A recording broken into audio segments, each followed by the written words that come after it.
This is Deborah. Weeks ago, I finished listening to the first season of this serial podcast.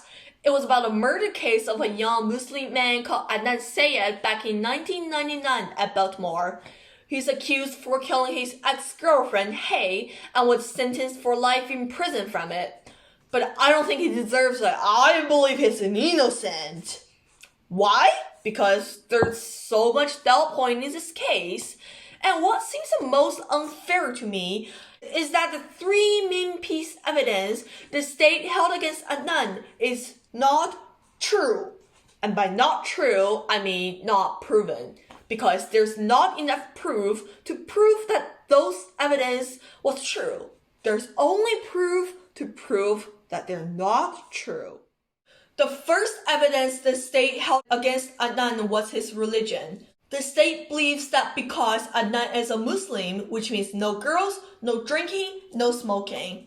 Therefore, when he starts to date Hay, he's raised a lot because he's doing something that's against his family and against the community around him believe in. So when Hay broke up with him, he felt betrayed. He outraged and killed her. But Hay is not the only girl he ever dated. According to Saul, one of Adnan's best friend in high school, Adnan had a lot of girls like everyone else around him did. So he dated and broke up a lot of times before. So why would Adnan kill Hay when she broke up with him? She's just one of the girls he dated. There's no reason for him to kill her. This evidence doesn't stand. The second evidence that the state held against Adnan was his expression after the breakup. According to Jay, and only Jay, Adnan got so mad at his betrayal, he repeats that he's going to kill her multiple times after they broke up. But the thing is, when Sarah Koenig, which is the one who made this podcast, interviewed those who were close to Adnan in high school, no one said that they ever see him got mad at Hay.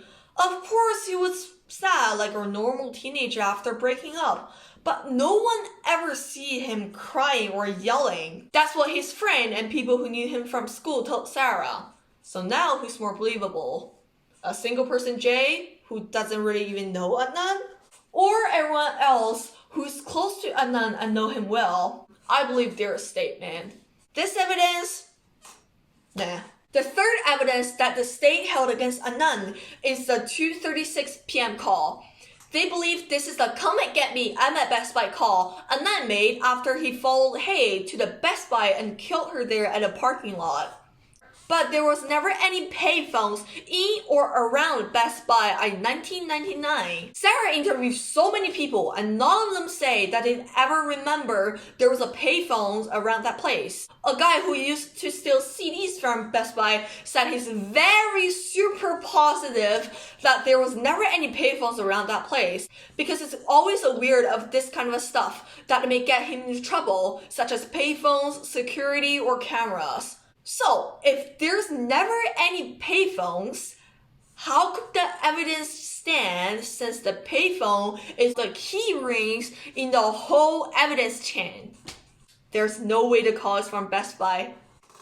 I also believe that there were some mistakes made in this case that if they weren't, Adnan might be determined as innocent.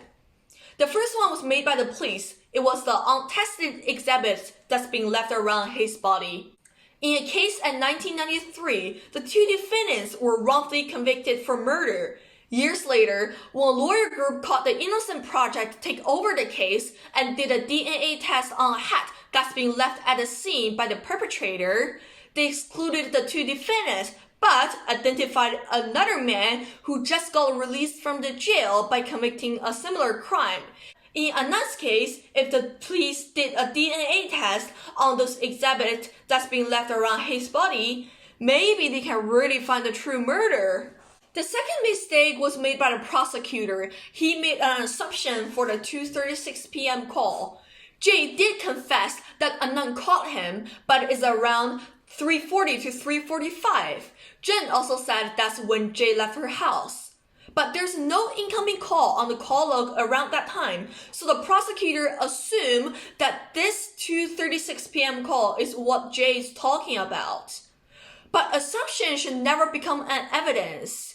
It's just someone's guess, it's not even solid proof. In 1992, Johnny Tallbeer was wrongfully convicted for murder based on a statement someone who knew him made. The witness said he saw two men beating the victim and one of them had some similarities with Johnny, so he assumed that's him. Even though he don't think Johnny really did it, but he still testified against him in trial anyway. In the end, Johnny served 26 years in prison before the Innocent Project got him out because of an assumption someone else made. This tells us making wrong assumptions sometimes really lead into serious problems. And that's why I would call the assumption Mr. Prosecutor made is a mistake. All in all, I believe that Adnan's innocent because first, there's no reason for him to become outraged and then kill Hay. And second, his expression after the breakup is very normal, which means there's no evidence to support the motive that the state provide. And third, there's no way the 2:36 p.m. call happens at the Best Buy parking lot, which is against Jay's testimony of where and when Hay died. There's just so much doubt about these and that kind of evidence. The confusions and those doubts are everywhere. Those evidence are not persuasive enough for me to trust that Adnan's guilty. So I stick with the idea that Adnan's innocent. I believe that Adnan's innocent. Thanks for watching.